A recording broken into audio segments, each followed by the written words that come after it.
ஒருவனுடைய வயறு என்பது நிறையும் பொழுது அவனுடைய மனமும் நிறைவடைகிறதாம்.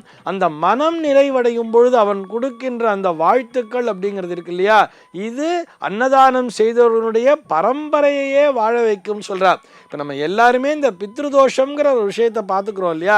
இந்த பித்ருதோஷமாகட்டும் அல்லது குலதெய்வ தோஷங்களாகட்டும், இது எல்லாவற்றிற்குமே இந்த தோஷங்கள் அனைத்திற்குமே தீர்வாக எதனை சொல்லியிருக்கிறார்கள் சொல்லி பார்த்தோம்னா இந்த அன்னதானம் செய்வது என்பதைத்தான். நீங்க பித்ருதோஷம்னு வரும்பொழுது கூட அதற்குரிய நம்ம அந்த ரிச்சுவல்ஸ்லாம் பண்ணி முடிச்சா கூட அந்த ரிச்சுவல்ஸ்லாம் செஞ்சு முடிச்ச பிறகு ஒரு ராமேஸ்வரத்துக்கு போறோம் அல்லது ஏதோ ஒரு தலங்களுக்கு செல்கிறோம், ஸ்ரீரங்கம் மாதிரியான தலங்களுக்குள்ளோ போய் ஒரு தீர்த்தக்கரையில் போய் நம்ம சார்த்தங்களை செய்தால் கூட அதனை முடித்துவிட்டு அன்னதானம் என்பதையும் செய்ய வேண்டும்.